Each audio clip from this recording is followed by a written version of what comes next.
Price alert. Jesus இன்மை மினிஸ்ட்ரியின் சார்பாக உங்கள் அனைவரையும் வாழ்த்துகிறேன். இயேசுவின் 40 நாள் முழங்கால் ஜெபத்திலே தேவனாகிய கர்த்தர் இன்றைக்கு உங்களோடு பேசுகிற வார்த்தை சங்கீதம் 113 9 இப்படியாய் சொல்லுகிறது, மலடியை சந்தோஷமான பிள்ளை தாட்சியாக்கி வீட்டிலே குடியிருக்க பண்ணுகிறார். அல்லேலூயா, ஆமேன். இன்றைய நாட்களில் பார்த்தீங்கன்னா திருமணமான அநேகருடைய பிரச்சனை எனக்கு ஒரு குழந்தை இல்லையேன்னு சொல்லி 10ல் 8 பேருடைய லைஃப்பில் இப்படிப்பட்ட சூழ்நிலைகள் தான் இருக்குது. நான் நிறைய பேர்களோட பார்த்துருக்குறேன். அவங்களுக்கு நிறைய பேர் குழந்தை இல்லாமல் மருத்துவமனைகளுக்கு செயற்கை கருத்தரிப்பு நிலையங்களுக்குன்னு சொல்லி அநேக பணங்களை வீணடிச்சுட்டு மருத்துவம் அப்படி ட்ரீட்மெண்ட் பண்ணியும் நிறைய பேருக்கு எந்த விதமான ரிசல்ட்டும் இல்லாமல் நிறைய பேர் கண்ணீரோடு கவலையோடு எனக்கு ஒரு குழந்தை கிடைக்காதான்னு சொல்லி நிறைய பேர் இங்கே தவிச்சிட்டு இருக்கிறீங்க. இன்றைக்கு தேவனாகிய கர்த்தர் உங்களை பார்த்து இந்த வார்த்தையை கொடுக்கிறார், மலடியை சந்தோஷமான பிள்ளை தாட்சியாக்கி. ஆமேன். நம்மளை மலடியார்னு நீங்கள் நினைக்கிறீங்க, ஆனால் கர்த்தர் உங்களை சந்தோஷமான பிள்ளை தாட்சியாக்கி அந்த வீட்டிலே குடியிருக்க பண்ணுகிறார். ஆமேன். நீங்கள் எந்த வீட்டில் கண்ணீரோடு கவலையோடு அவமானத்தோடு துயரத்தோடு இருந்தீங்களோ அந்த வீட்டிலேயே கர்த்தர் உங்களை சந்தோஷமான பிள்ளை தாட்சியாக்கிறார். ஆமேன். அல்லேலூயா. நீங்கள் எதை குறிச்சும் கவலைப்படாதீங்க.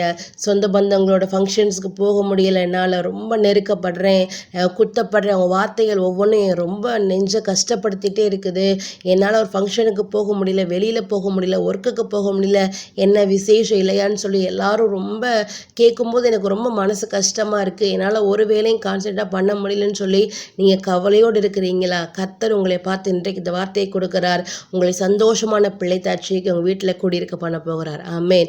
நீங்கள் எதை குறிச்சும் கவலைப்படாதீங்க, இந்த வார்த்தையை மாத்திரம் பிடிச்சிக்கோங்க. வேதத்தில் அப்படியே ஒரு சகோதரி இருந்தாங்க, அவங்களோட பேர் அன்னாள். அவங்களுக்கு ரொம்ப நாட்களில் குழந்தை இல்லாமல் அவங்க தேவ சமூகத்தில் ஒவ்வொரு நாளும் கண்ணீரோடு கவலையோடு எப்போ பார்த்தாலும் அழுதுகிட்டே தான் இருப்பாங்கன்னு வேதத்தில் சொல்லப்பட்டிருக்கு. அவங்க ஒரு நாள் தேவ சமூகத்துக்கு போய் தம் மனசு இருக்க எல்லா பாரத்தையும் கொட்டி ஆண்டவர் சமூகத்தில் பொருத்தனை மாத்திரம் வச்சுட்டு அவங்க இனிமேல் அவங்க வேதத்தில் போட்டிருக்கு, அவர்கள் அதற்கு பின்பு துக்கமுகமாக இருக்கவில்லைன்னு சொல்லி. ஆமேன்.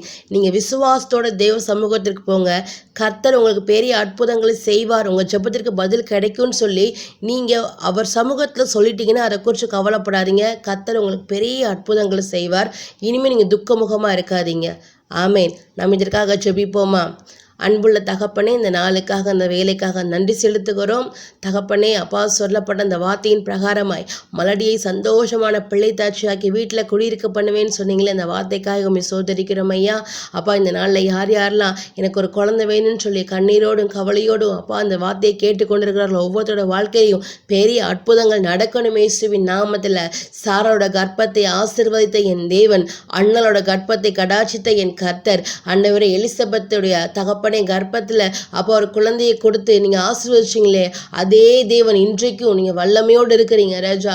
யார் யாரெல்லாம் இந்த வேலையில் தகப்பனே ஒரு அற்புதம் நடக்காதா, எனக்கு ஒரு அதிசயம் நடக்காதா, என் லைஃப்பில் பாசிட்டிவான ரிசல்ட் வராதான்னு சொல்லி கண்ணீரோடு கவலையோடு இருக்கிறாங்களோ அவர்கள் ஒவ்வொருத்தரோட வாழ்க்கையிலையும் பெரிய அற்புதம் நடக்கணும் இயேசுவின் நாமத்தினால.